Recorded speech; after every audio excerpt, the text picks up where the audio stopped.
আসসালামু আলাইকুম, আমি ডক্টর আদনান। ওয়ালাইকুম সালাম স্যার, আপনাকে কে না চেনে স্যার?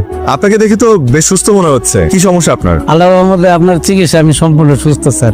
আলহামদুলিল্লাহ। তো আপনি এখানে কি করছেন? আজকে একটু দেখা করতে আসছি স্যার, আপনাকে ধন্যবাদ দিতে আসছি। আপনার জন্য খুব ভালো মিষ্টি নিয়ে আসছি sir. Thank you so much. আসলে মিষ্টি খাই না, তারপর আপনি এনেছেন, আমি খুব খুশি হয়েছি। তার কাছে লাইসেন্স ফ্যাশন না কেন? একটু পরে বুঝবেন কার কাছে নিয়ে আইছে। স্যার আপনার জন্য আমি নতুন জীবন পাইছি।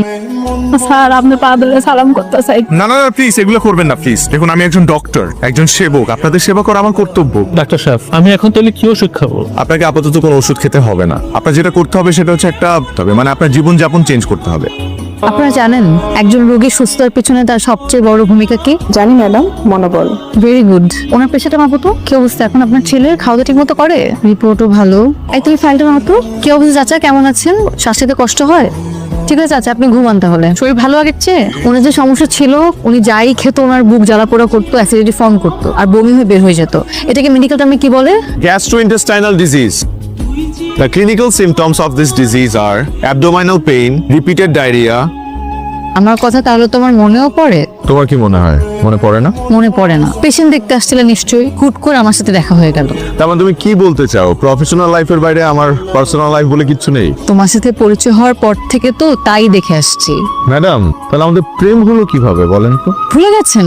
গ্রুপ স্টাডি করতে করতে, নোটস শেয়ার করতে করতে, আর স্কেলেটন নিয়ে পড়াশোনা করতে করতে। এবার মনে পড়েছে? হিউম্যান সাইকোলজি আপনি খুব ভালো বুঝলেও হিউম্যান বডি পার্টস আপনি একটু কম বোঝেন। নাহলে এত রাগ অভিমান করতেন না। ম্যাডাম, এত রাগ অভিমান করা হার্টের জন্য ক্ষতিকর। হার্টে প্রেসার পড়ে। আমার হার্ট নিয়ে আপনার এত ভাবতে হবে না, আপনি আপনার পেশেন্টের হার্ট নিয়ে ভাবে। সারা, আমাদের প্রফেশনটাই তো এরকম। আমরা বেঁচে থাকি অন্যকে বাঁচিয়ে রাখার জন্য। এই যে মানুষগুলো অসুস্থ হলে সবকিছু ছেড়ে ছুড়ে আমাদের কাছে চলে আসে আমাদের ভরসা করে, আর আমরা আমাদের সময়, জীবন, স্বপ্ন সবকিছু ত্যাগ করে তাদেরকে সুস্থ করে তুলি। এটা আমাদের দায়িত্ব না, কর্তব্য না? আন্দান, আমি জানি তুমি তোমার প্রফেশনে কতটা ডেডিকেটেড, এটা আমার চেয়ে ভালো আর কেউ জানে না। I always feel proud of you. আমার আর কিচ্ছু লাগবে না, আমাকে শুধু ভালোবাসলেই চলবে, বাকিটা আমি সামনে নিব। চলো। আদনান, এ সপ্তাহে কোথায় যাচ্ছ?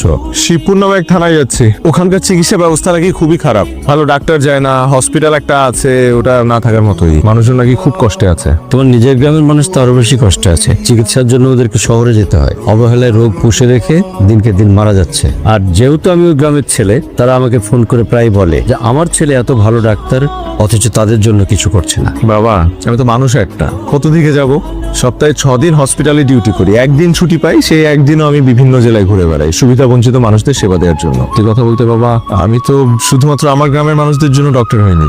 আমি আমার সামর্থ্য অনুযায়ী দেশের মানুষদের সেবা করে যেতে চাই। তারপরে বাবা, তুমি যেহেতু বলেছো, আমি তোমার কথা রাখবো। আগামী মাসে আমি পুরো টিম নিয়ে আমি আমাদের গ্রামের বাড়িতে যাবো। আমি তোমার কথা দিচ্ছি, প্রয়োজনে তোমাকেও নিয়ে যাবো। সেটাই করো, ওরা তোমাকে এক্সপেক্ট করে, তোমার তো দায়িত্ব সেটা। বুঝতে পেরেছি বাবা। সারাকে তুই কেন এইভাবে ঝুলে রেখেছিস? মেয়েটার কি দোষ? সাহারাকে আমি কোথায় ঝুলিয়ে রাখলাম? কাজের ব্যস্ততার কারণে সময় কুলিয়ে উঠতে পারছি না তো। ইচ্ছে থাকলেই উপায় হয়। এত লক্ষ্মী একটা মেয়ে, ওকে এইভাবে কষ্ট দিস না বাবা।